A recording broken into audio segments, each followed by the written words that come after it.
আমার প্রিয় মুসলিম ভাই ও বোন, একজন সাধারণ মুসলিম মাত্র এই বিষয়টি জানার কথা যে শিরক হচ্ছে সবচেয়ে বড় অপরাধ। আমরা যে তাওহীদে বিশ্বাস করি এর বিপরীত হলো শিরক।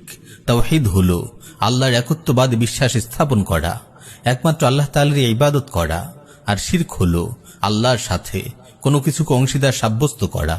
কোনো মুসলিমের অন্তরে তাওহীদ ও শিরকের বিশ্বাস একসাথে থাকতে পারে না। একজন মানুষ সত্যিকার অর্থে তাওহীদে বিশ্বাসী হলে সে কখনো শিরকি বিশ্বাস ও কাজকর্মের প্রতি নমনীয়তা ও মুগ্ধতা প্রকাশ করতে পারে না।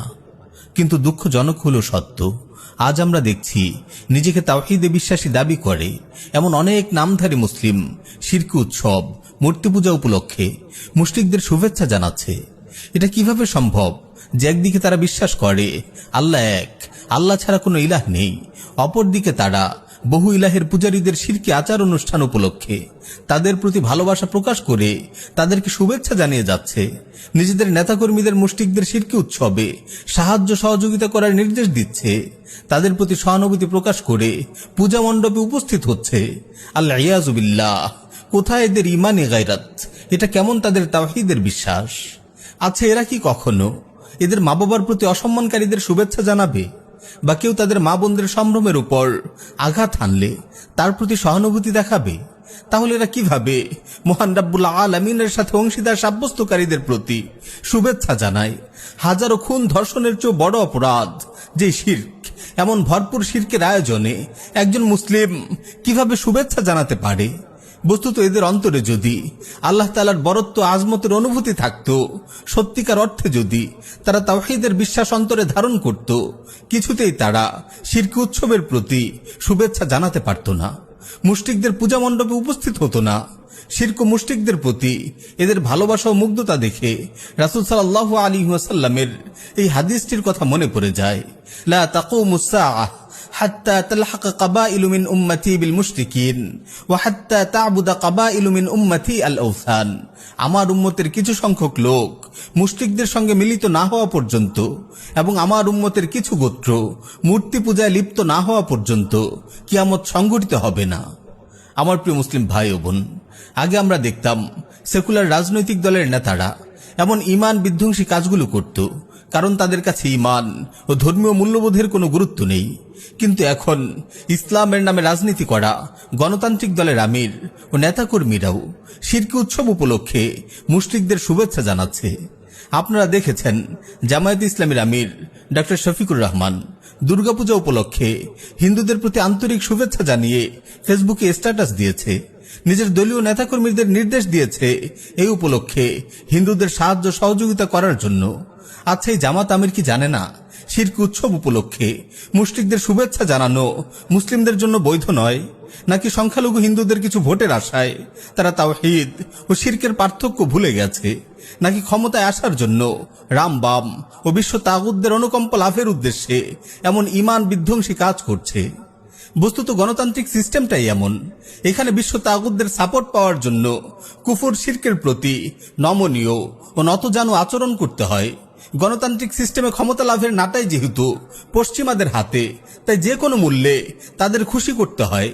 লিবারেল গণতান্ত্রিক ইসলামী দলগুলোকে বারবার পশ্চিমাদের কাছে জানান দিতে হয় তারা মৌলবাদী না, তারা ক্ষমতায় আসলে ইসলামের বিধান কারো উপর চাপিয়ে দেবে না, হিজাব ম্যান্ডেটরি না, সকল ধর্মের আচার অনুষ্ঠানকে তারা সম্মান করে, যদিও তা শিরকি উৎসব হোক। তারা মডারেট ইসলামের পক্ষে, এজন্য বেপরদায় নারীদের সাথে নিয়ে তাদের ফটো সেশন করতে হয়। বিভিন্ন সভা, সেমিনার ও টক শোতে ইসলামের বিধিবিধানের ব্যাপারে ভুল ব্যাখ্যা দাঁড় করিয়ে সেকুলারদের মন জয় করতে হয়। এভাবেই তারা পশ্চিমাদের আশ্বস্ত করে আর শরিয়া প্রতিষ্ঠার বিষয়কে অগ্রাহ্য ও উপেক্ষা করে। যারা ক্ষমতায় আসার আগেই ইসলামী বিশ্বাস ও মূল্যবোধকে বিসর্জন দিতে কার্পণ্য করে না, তারা ক্ষমতায় এসে কেমন ইসলাম প্রতিষ্ঠা করবে? বিশ্ব তাগুতদের চাপকে উপেক্ষা করে কিভাবে ইসলামের বিধান অনুযায়ী শাসন পরিচালনা করবে? আমার প্রিয় মুসলিম ভাই ও বোন, আপনারা আরো ভয়ঙ্কর ব্যাপার লক্ষ্য করেছেন। বর্তমান সরকারের ধর্ম উপদেষ্টা ডক্টর আফম খালিদ হিন্দুদের পূজা মণ্ডপে গিয়ে তাদেরকে বুক ফুলিয়ে শিরকি উৎসব পালন করতে বলেছে। মুগ্ধ হয়ে মুশরিক নারীদের নৃত্য উপভোগ করে এসেছে। অথচ মুসলিম নাবালিকা মেয়েকে যখন হিন্দু পুরোহিত ধর্ষণ করল, আর সেই ধর্ষকের বিচারের দাবিতে ধর্ষিতার পরিবার ও তাওহীদি জনতা বিক্ষুব্ধ হয়ে আন্দোলন করল, তখন তার মুখ দিয়ে টুশব্দও বের হয়নি। তার নিশ্চুপ নীরবতা দেখা গেছে প্রিয় নবী সাল্লাল্লাহু আলাইহি ওয়াসাল্লামকে নিয়ে কটূক্তিকারীদের ব্যাপারেও শাতিম রাখাল রাহাদের বিরুদ্ধে তার মুখ থেকে কোনো আওয়াজ বের হয়নি। এর কারণ হলো সেকুলার সিস্টেমের আনুগত্য তাকে এসব ইস্যুতে বধির ও বোবা বানিয়ে রেখেছে। বস্তুত এই সিস্টেমের পথে যারাই চলে তাদের অধিকাংশই পশ্চিমাদের খেয়াল খুশিকে প্রাধান্য দেয়। আমার প্রিয় মুসলিম ভাই ও বোন, আজ যারা পশ্চিমাদের চাহিদা মতো নিজেদের মডারেট প্রমাণে ব্যস্ত, তাদের ব্যাপারে আমাদের অবশ্যই সতর্ক থাকতে হবে। যাই হোক, আমার আজকের আলোচনার উদ্দেশ্য হচ্ছে শিরকি উৎসবের ব্যাপারে মুসলিমদের সতর্ক করা। ধর্ম যার যার, উৎসব সবার। মুশরিক ও সেকুলারদের এমন ঈমান বিধ্বংসী স্লোগানে বিভ্রান্ত হয়ে কেউ যেন শিরকে লিপ্ত না হয়। গণতান্ত্রিক ইসলামী দলের নেতাদের বিচ্যুতি যেন কাউকে ঈমান বিধ্বংসী কর্মকাণ্ডের দিকে ঠেলে না দেয়। এসব ব্যাপারে আপনারা অবশ্যই সতর্ক থাকবেন। মুশরিকদের শিরকি উৎসব থেকে সর্বদা দূরে থাকবেন। মনে রাখবেন, শিরক হলো সবচেয়ে ভয়ঙ্কর অপরাধ, যে অপরাধের ক্ষমা নেই। পবিত্র কুরআনে আল্লাহ তাআলা বলেন, ইন্নাল্লাহা লা ইয়াগফিরু আন ইউশরাকা বিহি ওয়া ইয়াগফিরু মা দুনা যালিকা লিমান ইয়াশা ওয়া মান ইউশরিক বিল্লাহ ফাকাদ ইফতারা ইসমান আযীমা। নিশ্চয়ই আল্লাহ তার সাথে শরীক করাকে ক্ষমা করেন না, এছাড়া অন্যান্য অপরাধ যাকে ইচ্ছা ক্ষমা করেন। আর যেই আল্লাহর সাথে শরীক করে সে এক মহাপাপ রটনা করে। পবিত্র কুরআনে আর ইরশাদ হয়েছে, ইন্নাহু মান ইউশরিক বিল্লাহ ফাকাদ হারামাল্লাহু আলাইহিল জান্নাহ ওয়া মাওয়াহুন নার ওয়া মা লিয-যালিমিনা মিন আনসার। নিশ্চয় যে আল্লাহর সাথে শরীক করে তার উপর অবশ্যই আল্লাহ জান্নাত হারাম করে দিয়েছেন এবং তার ঠিকানা হলো জাহান্নাম, আর জালিমদের কোনো সাহায্যকারী নেই। আমার প্রিয় মুসলিম ভাই ও বোন, শিরক হলো সবচেয়ে বড় জুলুম। পবিত্র কুরআনে আল্লাহ তাআলা লুকমান হাকিমের যে উপদেশগুলো উল্লেখ করেছেন, সেখানে শুরুতেই লুকমান হাকিম তার সন্তানকে শিরকের ব্যাপারে সতর্ক করেছেন। আল্লাহ তাআলা বলেন, ওয়াইয ক্বালা লুকমানু লিবনিহি ওয়া হুয়া ইয়াইযুহু ইয়া বুনাইয়া লা তুশরিক বিল্লাহ ইন্নাশ শিরকা লাযুলমুন আযীম। আর স্মরণ করুন যখন লুকমান তার পুত্রকে উপদেশ দিতে গিয়ে বলেছিল, প্রিয় বৎস, আল্লাহর সাথে শিরক করো না, নিশ্চয়ই শিরক হলো বড় জুলুম। শিরক সমস্ত আমলকে বরবাদ করে দেয়। নবীগণের দ্বারা শিরক সংগঠন হওয়া সম্ভবই নয়, তবু আল্লাহ তাআলা বান্দাদের সতর্ক করার জন্য কতিপয় নবীর নাম উল্লেখ করার পর বলেছেন, ওয়ালাউ আশরাকু লাহাবিতা আনহুম মা কানু ইয়ামালুন। যদি তারা শিরক করত তাদের সব কৃতকর্ম বিনষ্ট হয়ে যেত। এমনকি আমাদের নবীকে উদ্দেশ্য করে আল্লাহ তাআলা বলেন, ওয়ালাকাদ উহিয়া ইলাইকা ওয়া ইলাল্লাযীনা মিন ক্বাবলিক লাইন আশরাকতা লায়াহবাতান্না আমালুকা ওয়া লাতাকুনান্না মিনাল খাসিরিন। আপনার প্রতি এবং আপনার পূর্ববর্তীদের প্রতি প্রত্যাদেশ হয়েছে, যদি আপনি আল্লাহর শরীক স্থির করেন তবে আপনার কর্ম নিষ্ফল হবে এবং আপনি ক্ষতিগ্রস্তদের অন্তর্ভুক্ত হবেন। উল্লেখিত আয়াতগুলো দ্বারা শিরকের ভয়াবহতা স্পষ্ট বুঝে আসে। আমাদের নবীজি সাল্লাল্লাহু আলাইহি ওয়াসাল্লাম শিরকের ভয়াবহতা ও পরিণাম উল্লেখ করে বহু হাদিসে তার উম্মতকে সতর্ক করেছেন। জাবির রাদিয়াল্লাহু তাআলা আনহু থেকে বর্ণিত এক হাদিস এসেছে, তিনি বলেন, এক ব্যক্তি রাসূল সাল্লাল্লাহু আলাইহি ওয়াসাল্লামের কাছে এসে বলল, ইয়া রাসূলুল্লাহ, মাল মুজিবাতান, হে আল্লাহর রাসূল, অবধারিতকারী দুটি বিষয় কি? রাসূল সাল্লাল্লাহু আলাইহি ওয়াসাল্লাম বললেন, মান মাতা লা ইউশরিকু বিল্লাহি শাইআন দাখালাল জান্নাহ ওয়া মান মাতা ইউশরিকু বিল্লাহি শাইআন দাখালান নার। যে ব্যক্তি আল্লাহর সাথে কোনো কিছু শরীক না করা অবস্থায় মারা যাবে সে জান্নাতে প্রবেশ করবে, আর যে ব্যক্তি আল্লাহর সাথে কোনো কিছু শরীক করা অবস্থায় মারা যাবে সে জাহান্নামে যাবে। এভাবে দুনিয়াতে যত নবী রাসূল আগমন করেছেন তাদের প্রত্যেকে তাওহীদের দাওয়াত দিয়েছেন, কুফর শিরক থেকে মানুষকে বিরত থাকতে বলেছেন। কুরআনুল কারীমে ইব্রাহিম আলাইহিস সালাতু ওয়াস সালামের দোয়া বর্ণিত হয়েছে, রব্বি জাআল হাযাল বালাদা আমিনা ওয়াজনুবনি ওয়া বানিজ্জা আন না'বুদাল আসনাম। হে আমার প্রতিপালক, এই নগরীকে নিরাপদ করুন এবং আমাকে ও আমার সন্তানদেরকে মূর্তি পূজা থেকে দূরে রাখুন।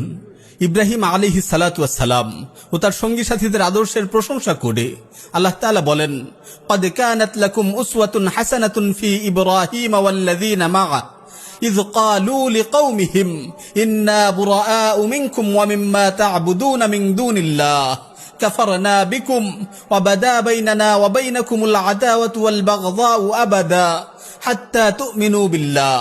ইব্রাহিম ও তার সঙ্গী সাথীদের মধ্যে তোমাদের জন্য আছে উত্তম আদর্শ। যখন তারা তাদের সম্প্রদায়কে বলেছিল, তোমাদের সঙ্গে আর আল্লাহকে বাদ দিয়ে তোমরা যাদের ইবাদত করো তাদের সঙ্গে আমাদের কোনো সম্পর্ক নেই, আমরা তোমাদের প্রত্যাখ্যান করছি, আমাদের আর তোমাদের মাঝে চিরকালের জন্য শত্রুতা ও বিদ্বেষ শুরু হয়ে গেছে যতক্ষণ না তোমরা এক আল্লাহর প্রতি ঈমান আনবে।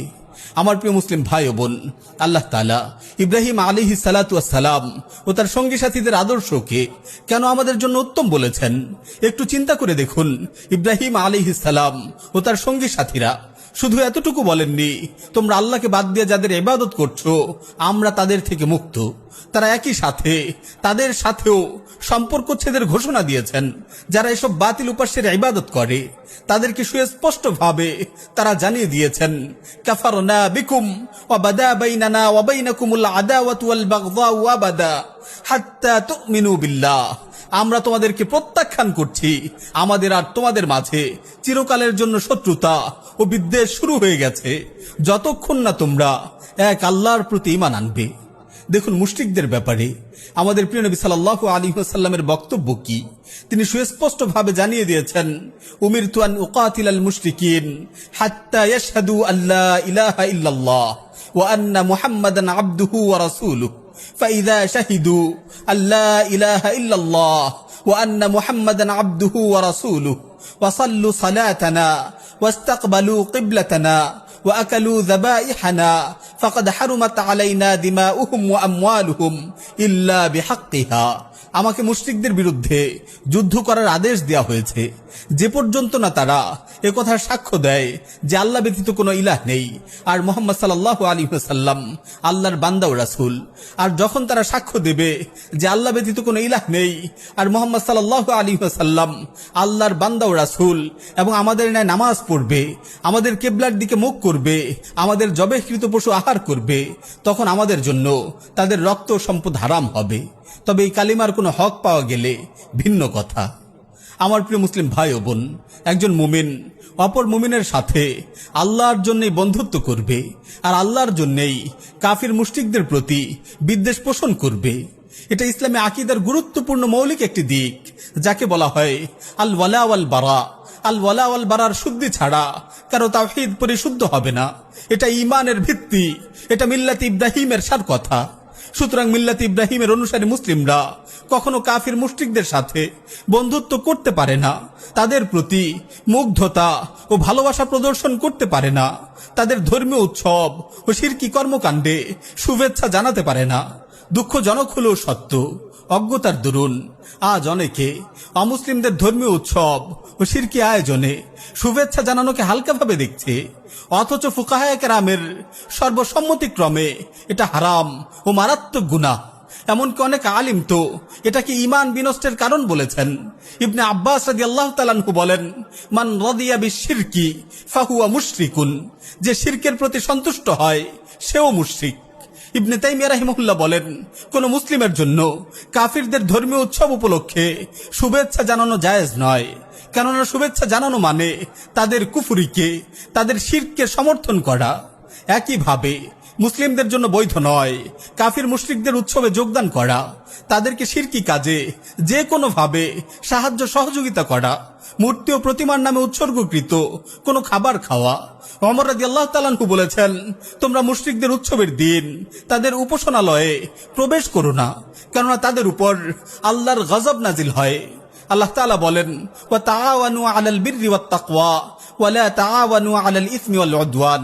সৎ কাজ ও তাকওয়ার ব্যাপারে তোমরা পরস্পরকে সহযোগিতা করো, পাপ ও সীমালঙ্ঘনের কাজে পরস্পরকে সহযোগিতা করো না। আমার প্রিয় মুসলিম ভাই ও বোন, আপনি যদি সত্যিকার অর্থে লা ইলাহা ইল্লাল্লাহ বিশ্বাসী হন, তাহলে যাবতীয় শিরকি কার্যক্রম থেকে আপনি বেঁচে থাকুন।